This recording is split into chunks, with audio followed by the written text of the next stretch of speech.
Que se passerait-il si tout ce que tu crois à propos de ta vie n'était qu'une illusion?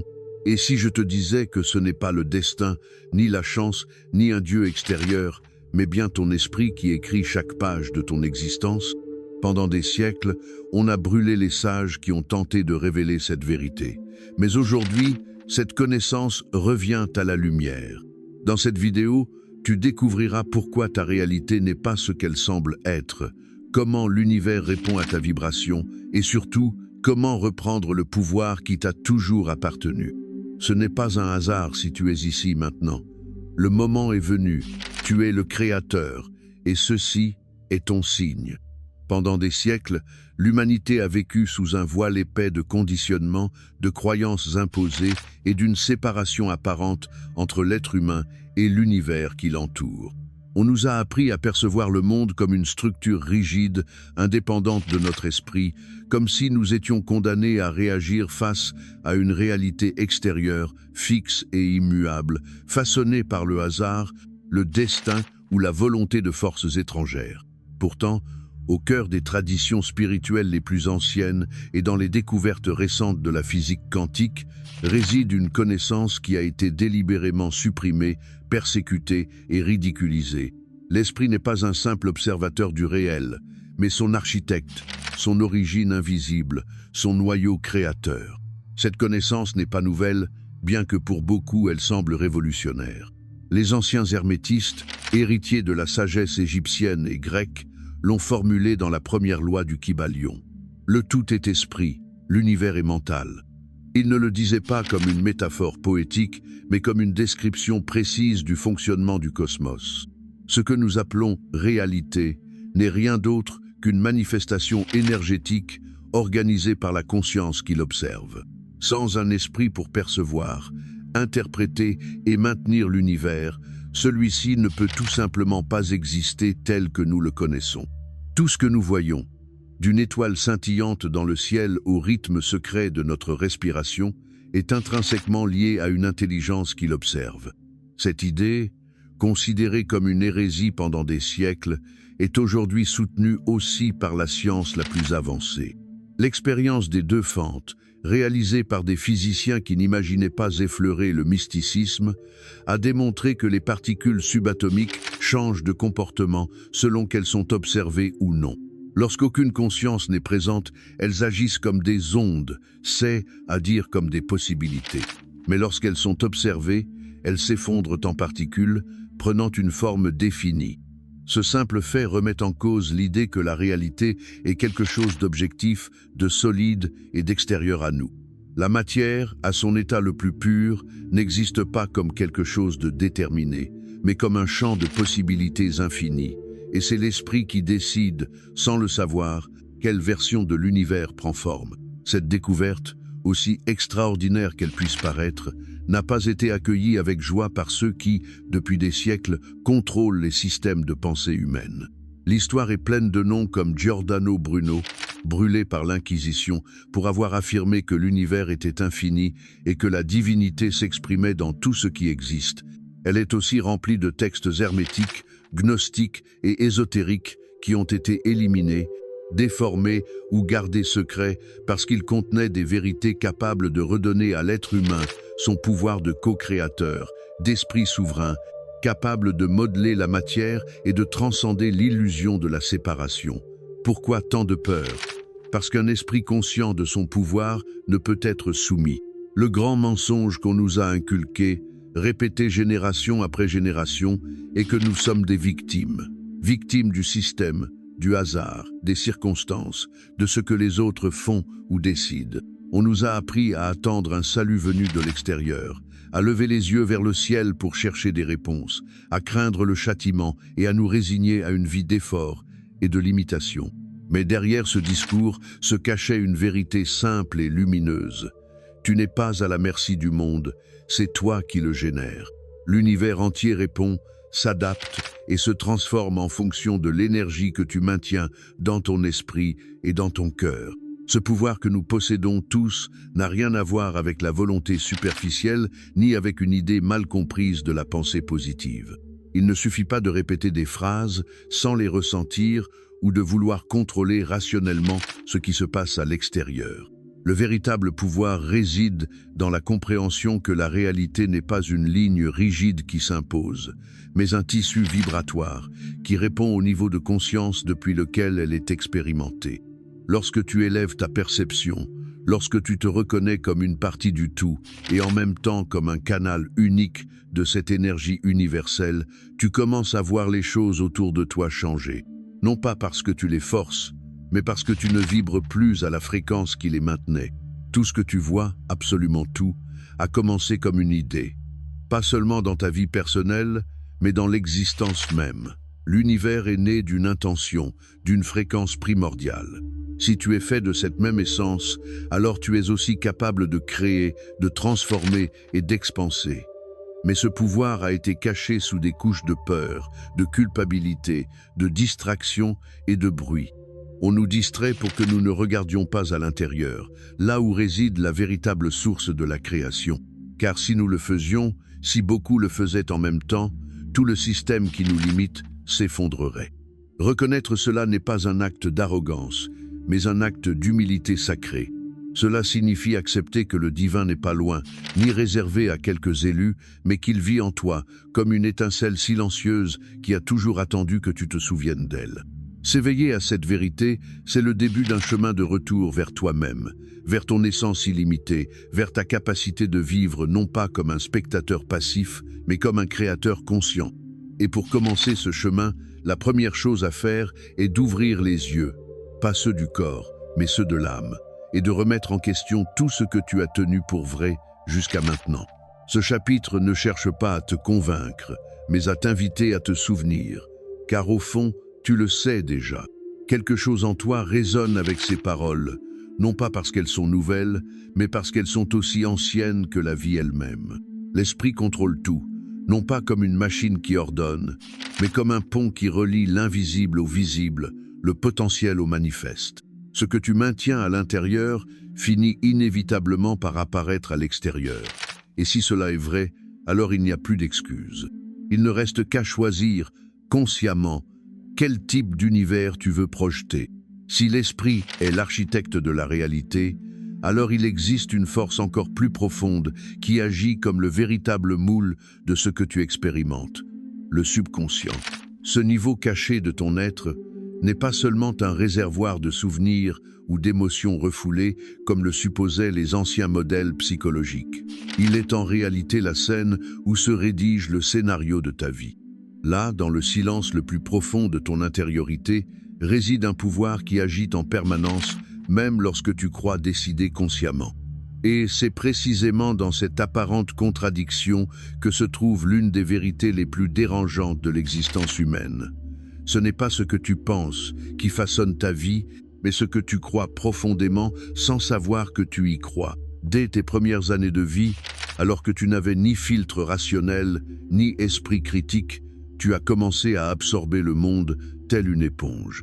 Chaque mot prononcé par tes parents, chaque geste d'approbation ou de punition, chaque phrase d'une figure d'autorité a semé dans ton subconscient une série de croyances qui n'ont jamais été remises en question, mais qui se sont inscrites comme des vérités absolues. Tu n'étais pas conscient que ces idées prenaient racine, mais aujourd'hui tu peux en voir les fruits dans ta manière de te relier aux autres, dans ta perception de l'argent, dans ton sentiment de mérite, dans tes limites émotionnelles, tes peurs, tes habitudes et tes aspirations. Cette programmation initiale n'était pas malveillante. Elle a été transmise par les générations précédentes, elles-mêmes programmées, répétant des schémas sans en comprendre la raison. Pourtant, ce qui fut jadis une stratégie de survie est devenu une prison invisible. Tu vis convaincu que certaines choses sont impossibles, que l'amour fait souffrir, que le succès n'est réservé qu'à quelques-uns, qu'il faut s'épuiser pour mériter, sans imaginer que toutes ces idées ne sont pas des lois universelles, mais des croyances internes, agissant depuis un recoin rarement exploré. Le subconscient a été désigné par des sages et des mystiques de différentes traditions comme le gardien du destin, non parce qu'il impose un chemin, mais parce qu'il exécute avec une précision mathématique ce que tu maintiens comme vrai en toi. Il ne distingue pas le bien du mal, n'évalue pas si quelque chose t'aide ou te limite. il manifeste simplement. Il est comme un jardinier loyal qui cultive toute graine qu'on lui confie. Si en toi résident des graines de peur, de manque ou d'abandon de soi, ce seront ces fleurs-là qui écloront dans ta vie. Si, au contraire, tu cultives la certitude, l'amour, la confiance et l'expansion, le monde répondra en reflétant ses fruits dans chaque aspect de ton existence. Les anciennes écoles ésotériques comprenaient cela parfaitement. Les alchimistes, lorsqu'ils parlaient du dragon noir, faisaient référence au subconscient chargé d'ombre, d'impulsions inconscientes et de structures mentales héritées. Ils ne cherchaient pas à le vaincre, mais à le transformer. Ils savaient que la véritable transmutation ne consistait pas à transformer le plomb en or, mais à élever la conscience du plomb intérieur jusqu'à atteindre la pierre philosophale, cet état de pureté vibratoire qui permet à l'âme de manifester la réalité avec une intention claire. Dans ce contexte, l'alchimie n'était pas une science extérieure, mais un chemin spirituel pour libérer le pouvoir contenu au plus profond de l'être. Beaucoup ont entendu des phrases comme « change tes pensées et tu changeras ta vie ». Mais cela n'est vrai que si ces pensées parviennent à franchir le seuil du subconscient. Tu peux répéter des affirmations pendant des heures, mais si, au fond de toi, tu crois ne pas mériter ce que tu désires, si une partie de toi est programmée pour rejeter l'abondance, le bonheur ou l'amour, alors rien ne changera. C'est pourquoi les véritables initiés travaillaient avec des techniques spécifiques pour accéder directement au subconscient. Ils utilisaient des visualisations profondes en état de relaxation, des méditations prolongées qui faisaient taire le mental critique, et des rituels symboliques servant de pont entre le visible et l'invisible. La neuroscience moderne confirme que le cerveau est plastique, c'est à dire qu'il peut être reconfiguré. La répétition constante de pensées chargées d'une émotion intense peut créer de nouvelles connexions neuronales. Cela signifie que tu peux remplacer une ancienne croyance par une autre plus expansive, mais pas simplement par la logique. Il faut une expérience émotionnelle soutenue. Le subconscient répond au langage du symbole, de l'image, de l'émotion et de la répétition. Ce n'est pas un processus instantané, mais il est infaillible. Si tu arroses une nouvelle idée avec conviction, si tu la sèmes avec intention et la nourris avec une émotion sincère, elle deviendra avec le temps ta nouvelle vérité intérieure et la réalité n'aura pas d'autre choix que de la refléter. Les textes gnostiques, persécutés et réduits au silence, affirmait déjà que celui qui ne connaît pas son ombre est condamné à vivre en elle. Il ne parlait pas de l'ombre comme de la méchanceté, mais comme de l'ignorance. Ce qui n'est pas conscient se répète comme destin. C'est pourquoi le premier pas pour récupérer ton pouvoir créateur est d'observer avec honnêteté quelles croyances vivent en toi. Que penses-tu vraiment de toi lorsque personne ne te regarde? Que crois-tu mériter au plus profond? Quelle est l'histoire que tu te racontes sur le monde et sur ta place en lui? Dans de nombreuses traditions mystiques, ce processus était appelé le nettoyage du temple intérieur. Car l'âme, pour pouvoir exprimer sa véritable grandeur, a besoin d'espace. Un subconscient saturé de déchets émotionnels ne peut servir de canal au divin. C'est pourquoi les rituels de purification, les bains de silence, les nuits de contemplation n'étaient pas des superstitions, mais des actes sacrés permettant de réécrire la réalité depuis sa racine. Lorsque tu purifies ton champ intérieur, le champ extérieur s'organise en harmonie avec ta nouvelle vibration. Il ne s'agit pas de rejeter ce que tu as été, mais de le remercier, de le comprendre et de le laisser partir. La programmation du passé a fait partie de ton voyage, mais elle ne détermine pas ton avenir. Tu as le pouvoir de choisir un nouveau récit. Le subconscient, une fois reconfiguré, devient ton plus grand allié. Il ne sabote plus, il soutient, il ne bloque plus, il ouvre les chemins. Et ce changement ne dépend de rien d'extérieur, seulement d'un engagement envers toi-même et d'un acte d'amour profond, t'observer avec sincérité, sans jugement, pour reprendre la barre de ta vie. Dans les fondations invisibles de la création, là où la pensée n'est encore qu'un élan et la matière pas encore formée, deux forces gouvernent le destin humain avec une précision plus puissante que n'importe quelle loi extérieure, la foi et l'émotion. Toutes deux, incomprises par la vision rationaliste et déformées par les structures religieuses, ne sont pas de simples accessoires de l'esprit, mais les piliers fondamentaux qui permettent à l'âme de modeler l'univers par sa seule présence. Il ne s'agit pas de croire comme celui qui attend un miracle, ni de ressentir comme celui qui se laisse emporter par des émotions sans direction. Il s'agit de comprendre que foi et émotion sont des outils de création consciente, des canaux qui relient le monde invisible au visible et donnent forme à l'expérience à partir des profondeurs de l'être. Pendant des siècles, la foi a été présentée comme une soumission aveugle, une obéissance passive à une divinité lointaine et capricieuse. Mais cette vision appauvrie a masqué le véritable pouvoir que contient la foi. Dans les enseignements occultes, dans les textes sacrés interprétés depuis une conscience éveillée, la foi n'est pas un acte de faiblesse, mais une autorité intérieure. Jésus, dans une lecture gnostique de ses paroles, ne demandait pas aux hommes de croire avec peur, mais de savoir avec certitude. Si vous aviez la foi comme un grain de moutarde, vous diriez à cette montagne « déplace-toi » et elle se déplacerait. Ce n'est ni poésie ni métaphore, mais une affirmation quantique. La certitude absolue d'un esprit aligné avec le cœur a le pouvoir d'altérer la structure même de la réalité. La physique moderne commence à frôler cette connaissance ancestrale. Les champs quantiques ne s'organisent pas de façon arbitraire, mais en réponse à la conscience de l'observateur. Ce que tu soutiens avec conviction tente à se manifester non par hasard, mais parce que dans l'univers rien n'est statique ni définitif. Tout est possibilité en attente de direction. La foi, alors, n'est pas une supplication vers le ciel, mais une déclaration vibratoire qui établit une réalité avant même que les sens puissent la confirmer. C'est cet état de l'être qui, sans avoir besoin de preuves, sait déjà que ce qui est désiré existe dans l'invisible et en le maintenant fermement, l'appelle à se manifester.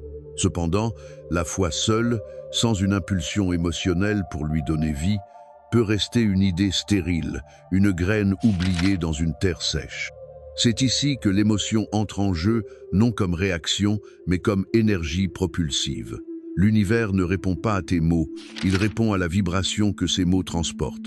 Il ne suffit pas de dire « je crois » si, au fond, tu ressens le doute, la peur ou la résistance. L'univers n'entend pas des phrases, il entend des fréquences.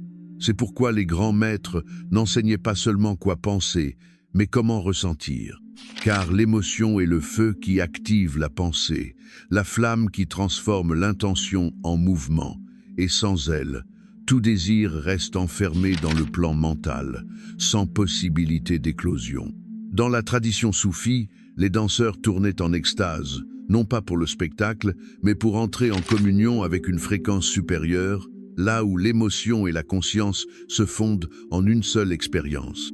Rumi, l'un des grands sages de l'âme, disait que ce que tu cherches te cherche aussi, mais qu'il ne peut te trouver que si ton cœur l'appelle avec suffisamment de force. Ce n'est pas une simple phrase inspirante, c'est une clé spirituelle. L'émotion élevée, vécue pleinement, est le cri de l'âme que l'univers ne peut ignorer. La science, encore une fois, commence à valider ce que les anciens sages savaient déjà. L'Institut HeartMath a démontré que le champ électromagnétique du cœur est des milliers de fois plus puissant que celui du cerveau.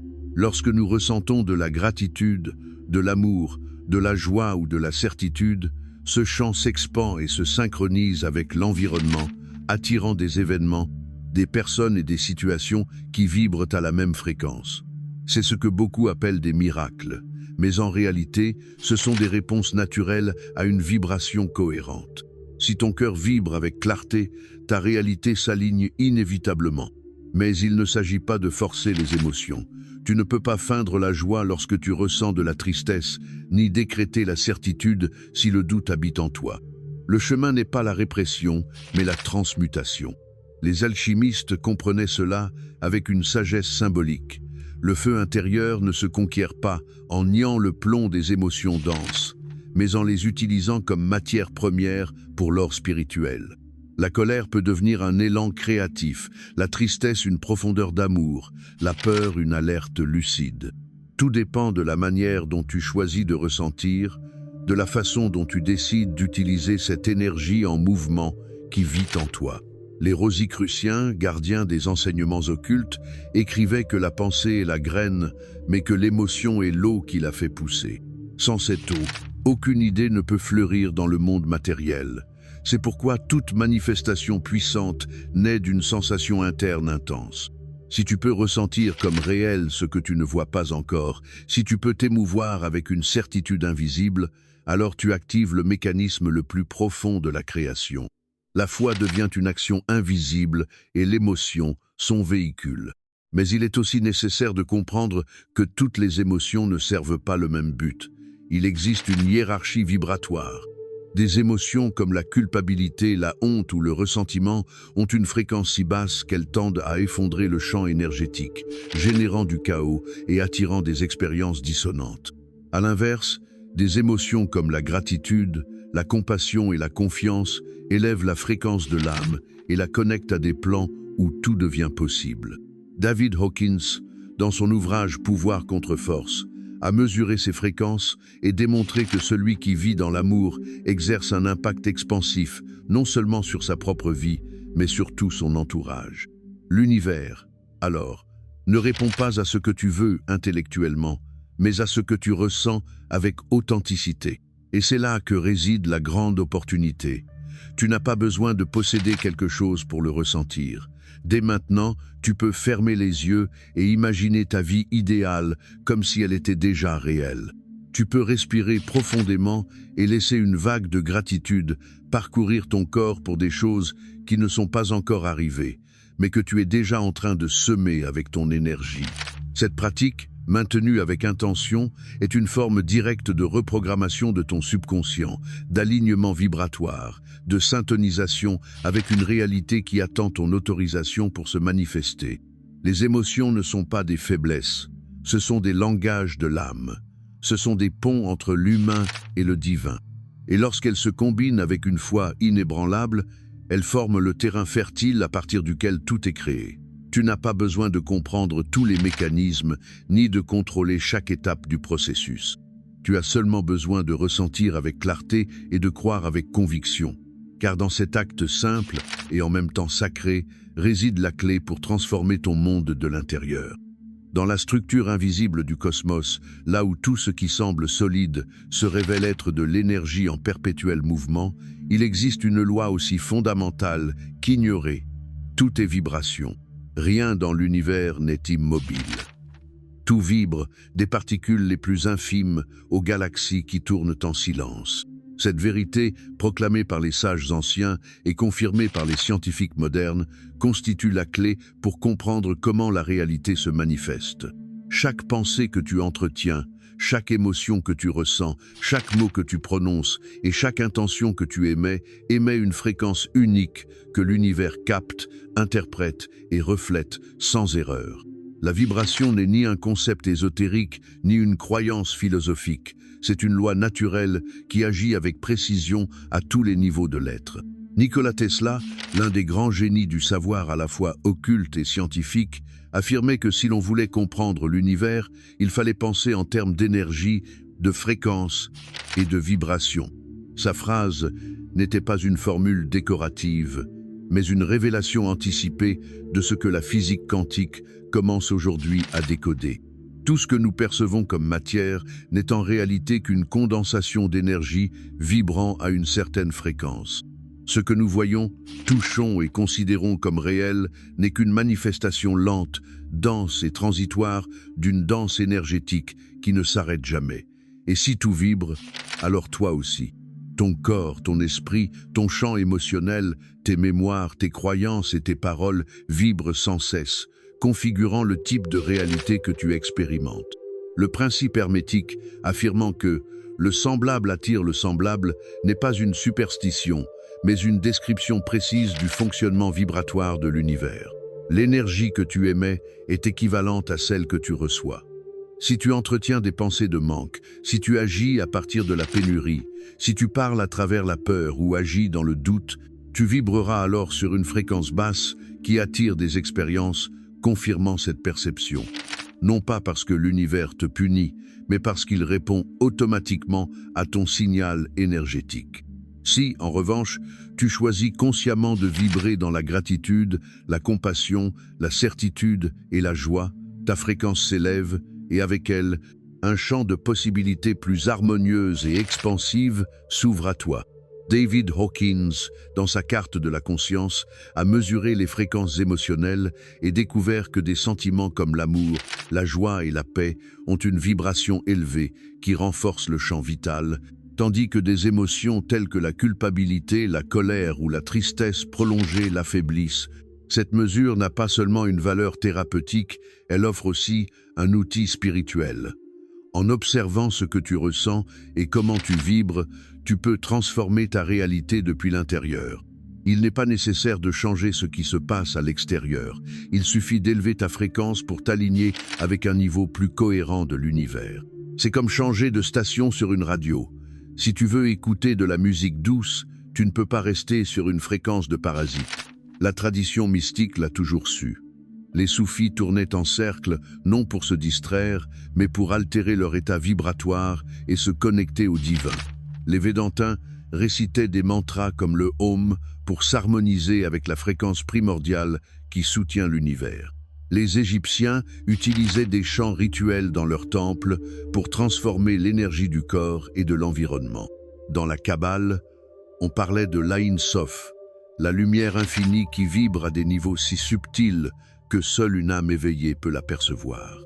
Toutes ces traditions convergeaient vers une vérité essentielle. Celui qui maîtrise sa vibration maîtrise son destin. Le son, sous toutes ses formes, est un outil puissant pour modifier sa fréquence personnelle. La musique, les mantras, les paroles chargées d'intention, les affirmations conscientes ont le pouvoir de transformer le champ énergétique et avec lui, la perception et l'expérience. Masaru Emoto, à travers ses expériences sur l'eau, a démontré que les mots et les émotions influencent la structure des cristaux formés.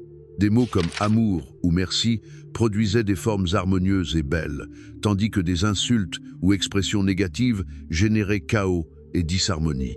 Si l'on considère que le corps humain est composé en grande majorité d'eau, on comprend alors l'impact profond que nos paroles, pensées et émotions ont sur notre santé, notre esprit et notre environnement. Vibrer dans l'abondance ne signifie pas accumuler des biens matériels, mais s'aligner à une fréquence intérieure de plénitude. Vibrer dans l'amour ne consiste pas à dépendre de quelqu'un, mais à faire rayonner l'énergie du cœur sans condition. Vibrer dans la certitude, ce n'est pas nier les obstacles, mais maintenir une vision claire même au cœur de l'épreuve. Chacune de ces fréquences est disponible en toi, comme une note dans une symphonie cosmique. Il te suffit de choisir celle que tu veux jouer. Et la manière d'y parvenir consiste à observer ce que tu penses, ce que tu ressens, ce que tu consommes, les personnes que tu fréquentes, la musique que tu écoutes, les images que tu regardes, les lieux que tu habites. Toute influence, tout modifie ta fréquence. Élever ta vibration ne demande ni perfection ni rigidité.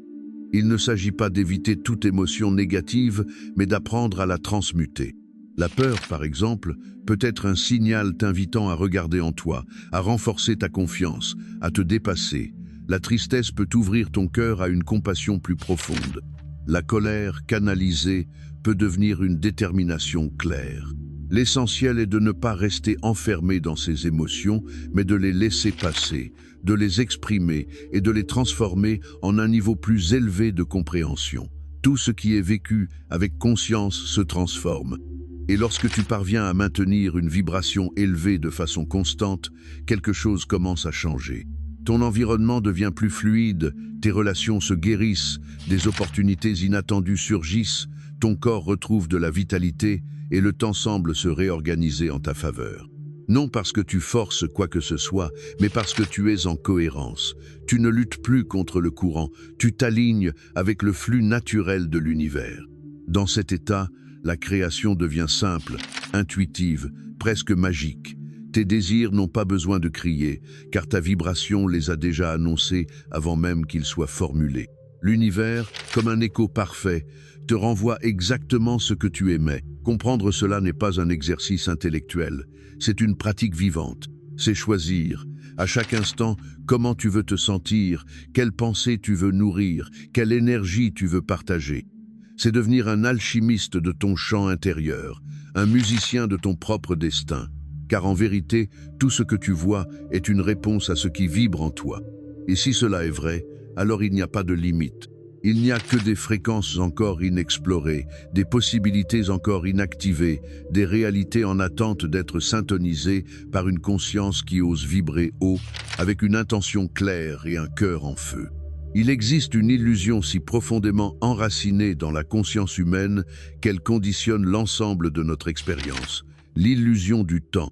Pendant des générations, on nous a appris à voir le passé comme immuable, le présent comme un simple instant de transition et le futur comme une inconnue encore à définir.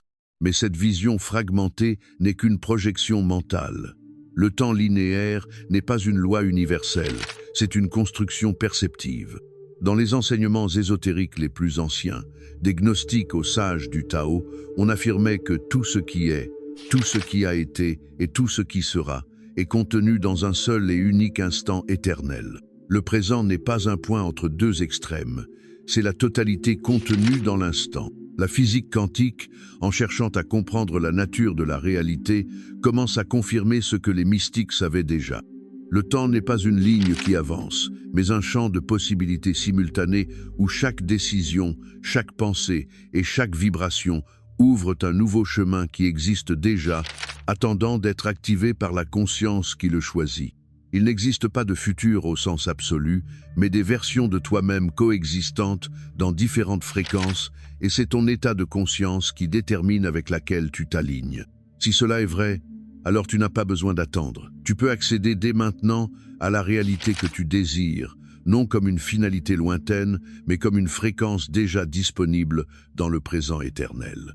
Giordano Bruno, dont la vision le mena au bûcher, affirmait que l'univers était infini et que l'esprit pouvait se mouvoir au-delà du temps. Il comprenait que le moment présent est un portail vers la totalité. Ce que nous appelons futur n'est rien d'autre qu'une projection de croyances, d'émotions et de décisions maintenues dans cet instant. Lorsque tu comprends cela, tu cesses de remettre ton bonheur à plus tard. Tu déposes le poids de ce qui fut et tu entres dans un état de pouvoir absolu. Tu n'as plus besoin de parcourir un chemin linéaire vers ce que tu désires, car tout ce que tu peux expérimenter est déjà contenu ici et maintenant, prêt à se manifester si tu parviens à t'accorder à sa vibration. Le présent éternel est le sol fertile de la création consciente. Lorsque tu es pleinement présent, lorsque tu habites ton corps, que tu ressens tes pensées, que tu te fonds totalement dans ce que tu vis, le temps se dissout et le véritable pouvoir apparaît. L'esprit ne vagabonde plus entre ce que tu as perdu et ce que tu crains de ne pas atteindre. Il s'enracine dans l'expérience directe et de là peut modeler la réalité avec clarté. Tous les grands initiés le savaient. Les Templiers méditaient pour transcender le temps et se connecter à leur moi supérieur. Les kabbalistes parlaient d'un nom secret de l'âme qui résonnait au-delà du calendrier humain. Les soufis tournaient jusqu'à atteindre un état d'extase où passé et futur se fondaient en une seule vision lumineuse. Vivre dans le présent éternel ne signifie pas nier la mémoire ni renoncer aux rêves. Cela signifie se souvenir que tout ce que tu cherches existe déjà dans une dimension donnée et que tu peux l'amener dans cette réalité par ton état vibratoire. Dans l'évangile de Thomas, l'un des textes gnostiques les plus révélateurs, il est dit que lorsque l'aveugle voit, le monde disparaît et il se souvient qu'il est un avec la lumière. Cette lumière n'est pas dans un avenir lointain, elle est ici, en toi, attendant que tu retires les couches de distraction qui t'empêchent de l'apercevoir. La projection mentale du temps agit comme un voile, une barrière illusoire qui te sépare de ta véritable capacité créatrice.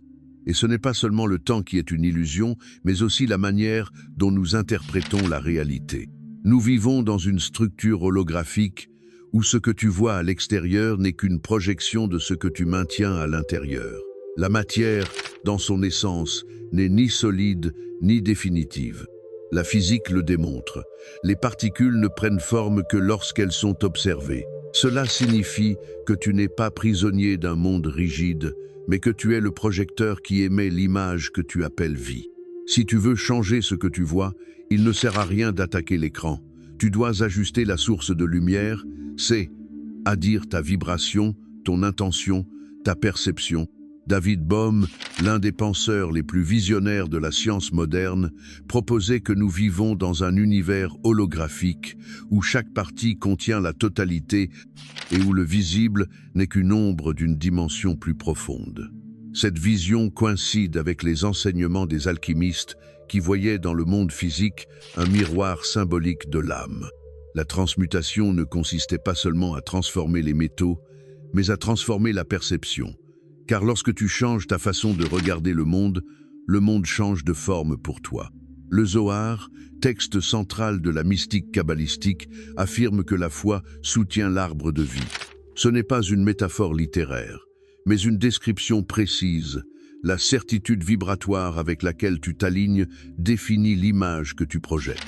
Tu ne vis pas une réalité imposée, tu vis une réalité choisie inconsciemment. Et ce choix peut changer à tout moment, pas demain, pas la semaine prochaine, mais maintenant, car le maintenant est le seul endroit où l'âme peut agir avec pleine liberté. Le passé n'existe plus et le futur n'est pas encore né. Seul le maintenant est réel. Et dans ce présent éternel réside le pouvoir que les tyrans ont tenté d'éteindre. Si tu fermes les yeux et respires profondément, si tu visualises ton plus grand rêve non comme quelque chose à atteindre, mais comme quelque chose déjà accompli, si tu ressens cette certitude dans tes veines, alors tu es entré dans le présent éternel. À cet instant, tu es en train de réécrire ta ligne du temps. Tu actives une version de toi où tout est possible. Non parce que tu te mens à toi-même, mais parce que tu rappelles à ta conscience qui tu es vraiment. Le temps se plie devant une conscience éveillée. La réalité s'organise en fonction de l'observateur qui sait qu'il n'est pas dans le jeu, mais qu'il en est le créateur. Un esprit libéré de l'horloge est un esprit impossible à contrôler. C'est pourquoi on a brûlé des livres, dissimulé des enseignements, fait taire ceux qui parlaient de ces vérités. Car une conscience qui vit dans le présent éternel n'a besoin d'aucune autorisation. Elle n'a qu'à décider. Elle n'a qu'à ressentir avec force ce qu'elle désire et le maintenir jusqu'à ce qu'il se manifeste. Ce n'est pas de la magie, c'est une loi, c'est de la vibration, c'est une conscience alignée avec son origine divine. La vie cesse alors d'être une lutte et devient un art que tu peux maîtriser, ici, maintenant. À présent que tu as parcouru ce voyage à travers les secrets métaphysiques que l'on a tenté de te cacher pendant des siècles, tu sais que l'esprit n'est pas un spectateur passif, mais l'origine de toute expérience.